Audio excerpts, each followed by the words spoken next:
Hello, welcome again to Otter Creek and Rio Grande. As you can see, I've gotten the bulk of the wiring completed here at the west end of the staging yard. This is the reverse loop end.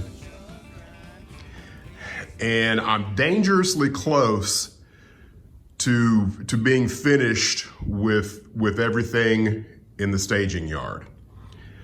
And what I mean by dangerously, I mean that I'm so close that I can taste it. And have you ever seen, footage of a runner in the last 15 or 20 steps before the finish line, and they're pushing so hard that they end up tripping over their own feet and falling on their face, and then somebody passes them to the finish line? That's what I don't want to do. I want to make sure that I'm getting everything taken care of before I get this put on the bench work. And so I've made a list, and I'm going to share that list with you so you can see what I've got left to do, and hopefully I haven't forgotten anything. So this is the list of everything I've got left to do, and I've got it numbered 1 through 15. And you can see I had to add this in because I actually forgot about it. So it should be 1 through 16, but I can't stress enough that making a list of the things that you need to do is pretty important, at least it is for me, of keeping you on track of what needs to be done, when it needs to be done, so that you haven't skipped a process and then made more work for yourself later on down the road. So the first 2 things that I need to do is wire up my programming track, get that wire where it needs to go. So I'm going to come from the booster to a terminal block, and then from the main bus line to a terminal block. And then I can go from the terminal block with either sets of wires to a double pole, double throw, and then the double pole, double throw will then go to the programming track. So I need to get that taken care of. I also need to wire the on and off switches.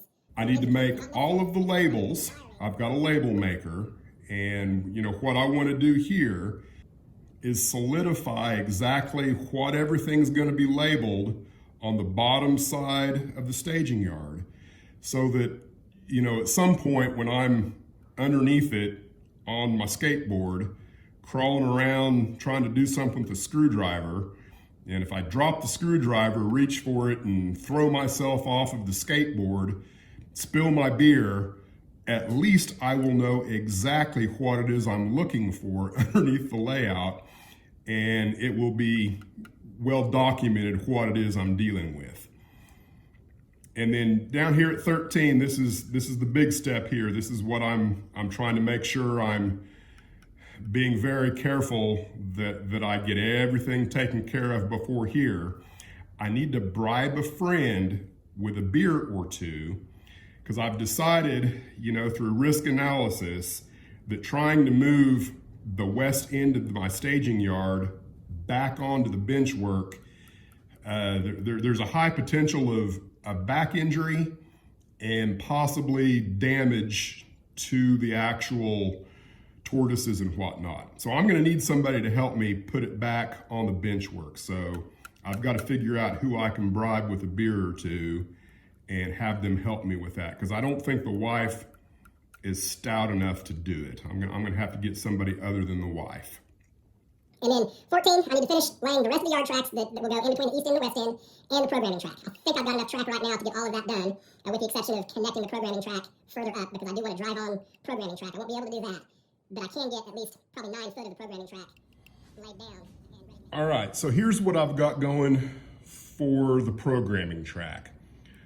I went ahead and came with number 12 from up here. I've just come off the back side of this terminal block to this terminal block.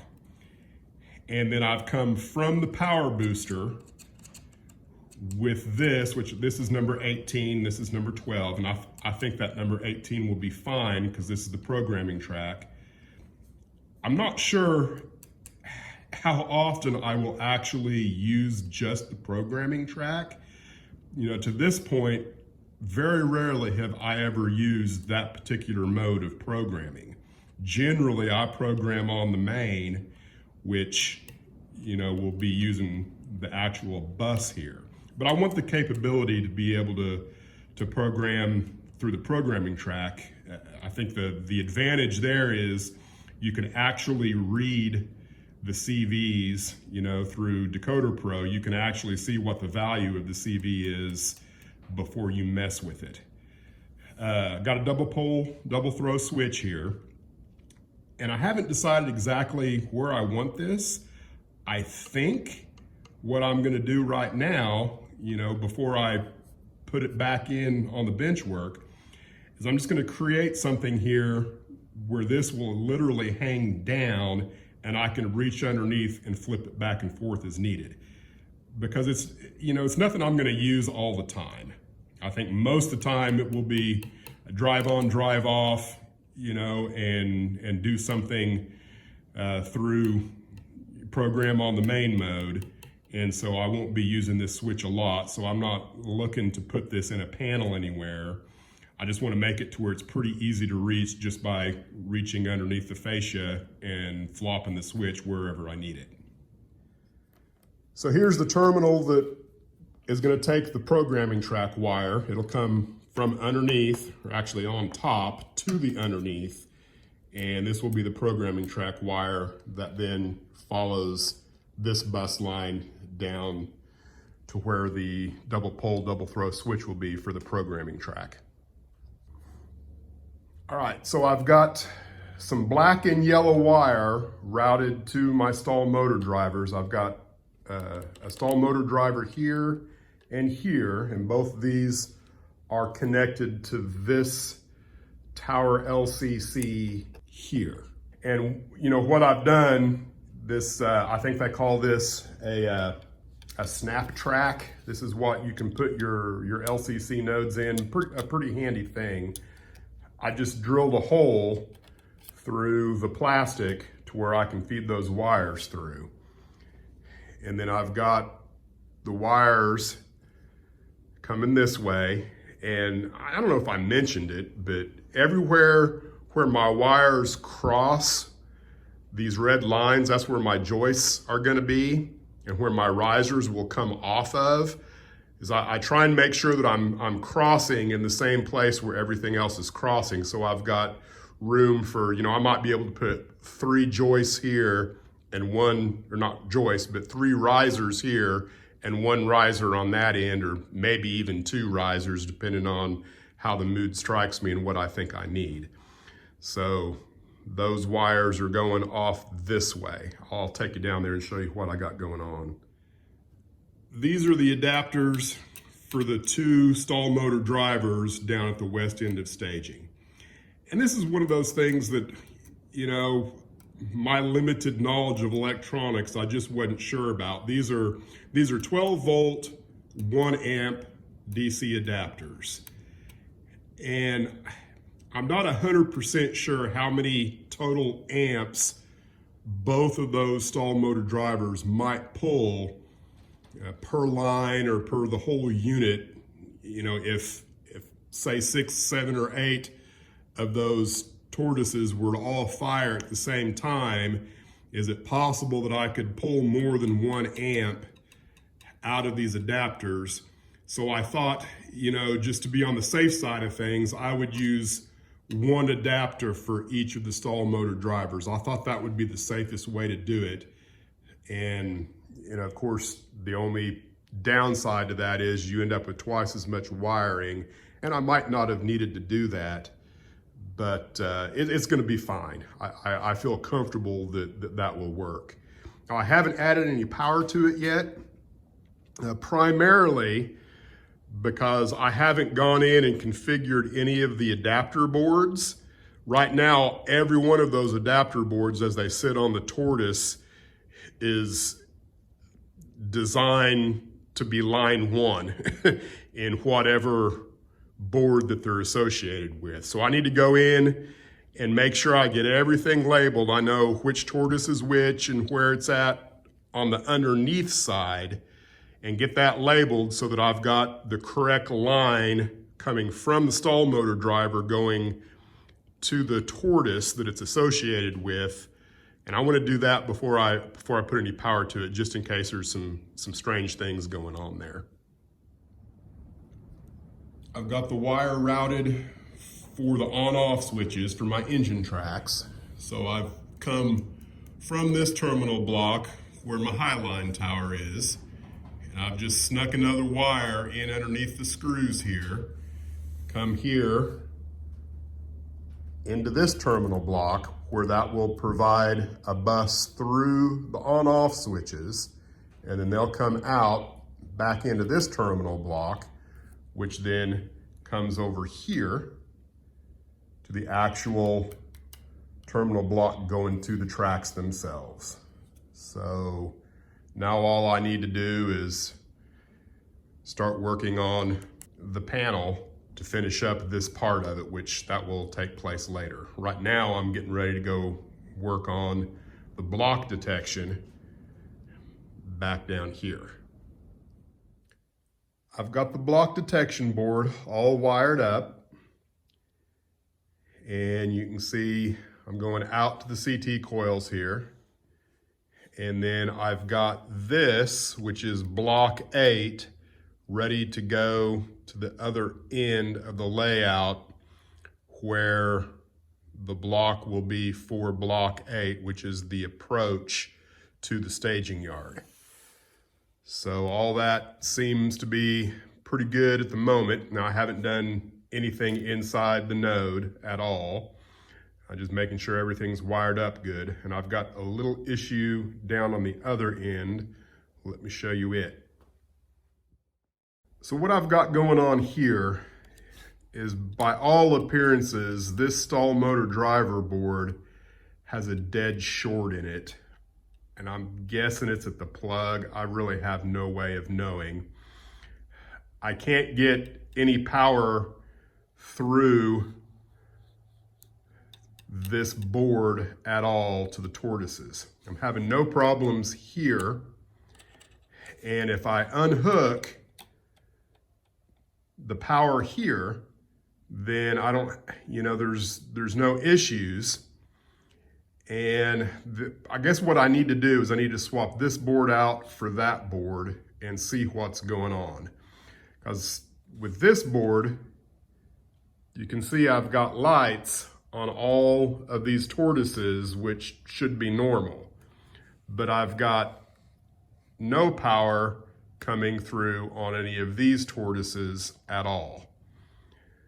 And at my adapter board, I've got a little bitty red flashing light, I think, that's telling me that there's a direct short.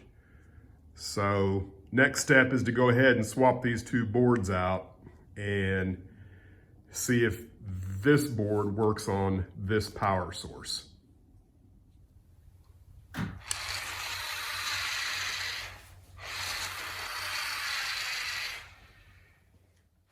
finally got some time to do some troubleshooting, and the first thing I did is I went ahead and I checked my voltage coming to the stall motor driver. I found I had 12 volts. I think both of those were, one was 12.3, one was 12.5. It worked out fine, so I couldn't find anything wrong with the power. So the next thing I did is I exchanged this stall motor driver for the one I knew was working at the east end, and I had the exact same problem with it here that I did with the other one, and then the other one worked perfectly on the east end, and it's actually still down there. So that led me to believe that, it wasn't the power and it wasn't the stall motor driver, so, or at least not this power. So I thought, well, LCC recommends no more than 10 feet of Ethernet cable between nodes. And I've actually got 16 feet of cable, give or take, from that end of the layout to this end of the layout with a node in between. And I exchanged some emails, and that was what I thought. Well, I just, I need another LCC power point feeding this end of the layout, because, another thing with LCC is you're not supposed to have more than 8 total cards, and I've got exactly 8. I thought, well, I've got 8. I've got about 16 feet of cable. I'm probably not getting enough power to the node that's actually controlling the stall motor driver. So I hooked this up and I disconnected the other end, and I had the exact same problem. So I determined that it absolutely wasn't PowerPoint issue. And even in the emails, that I exchanged with Trainslover, who's been helping me a little bit with this, he said, no, you should have enough power for all of that. I don't think that's the issue. So the next thing I started doing was checking my ribbon cables. And sure enough, and I used this device here, which is an LCC test board. Very handy. I was able to quickly determine that I had 2 ribbon cables that, even though they looked fine, there's a certain way you've got to put these plugs on the ribbon cable. Even though they looked great, they did not work. So I exchanged those 2 ribbon cables and everything now works fine. And I absolutely did not need another PowerPoint at the west end of the staging yard, which is a plus because now I've got a PowerPoint for a future location.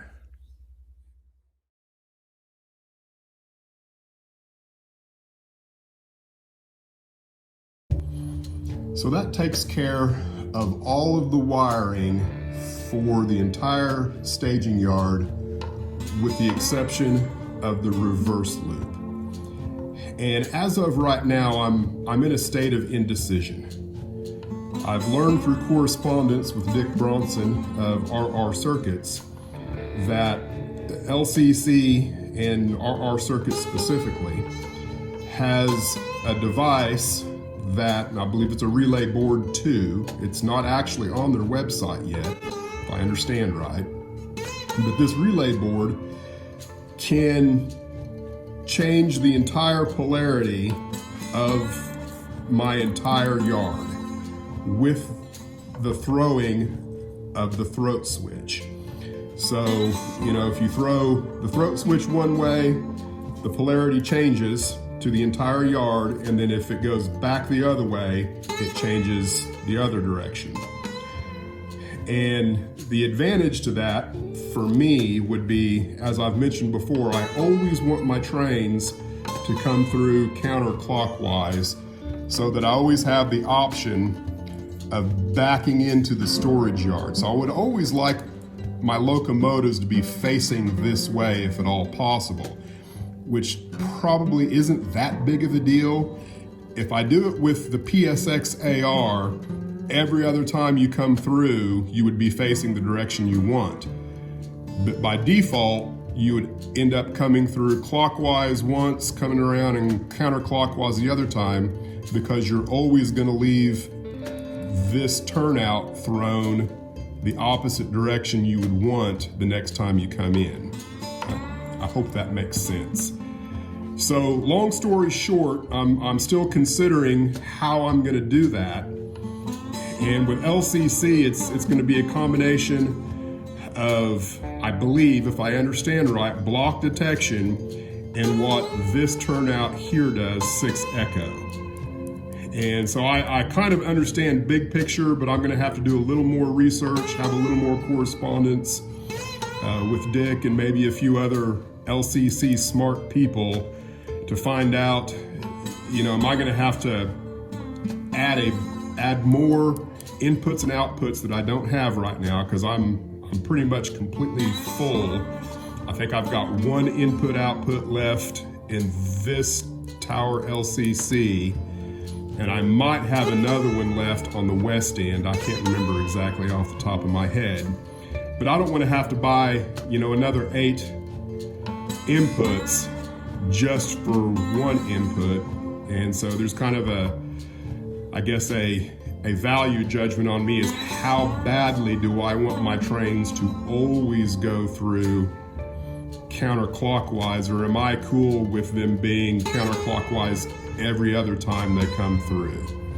So that's where I'm at on that. So I think probably what I need to do now is fire up the saw and get started making the panel for the west end, because there's really not much else I can do with the wiring. So I'm gonna cut some 1/8 inch masonite and redo this panel again. and then make one for the west end. And I'm gonna call this video quits. I think I've bored you enough. So stick around, we'll see you next week, and thanks for watching.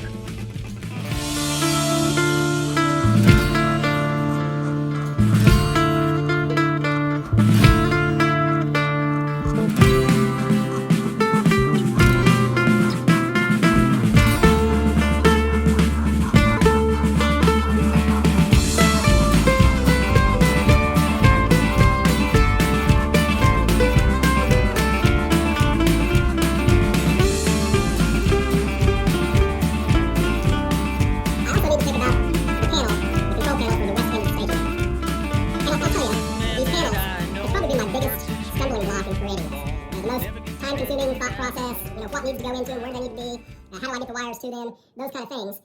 And I'll tell you, if I were to start this process over, I probably would do a lot more work on considering the panel before I did anything else.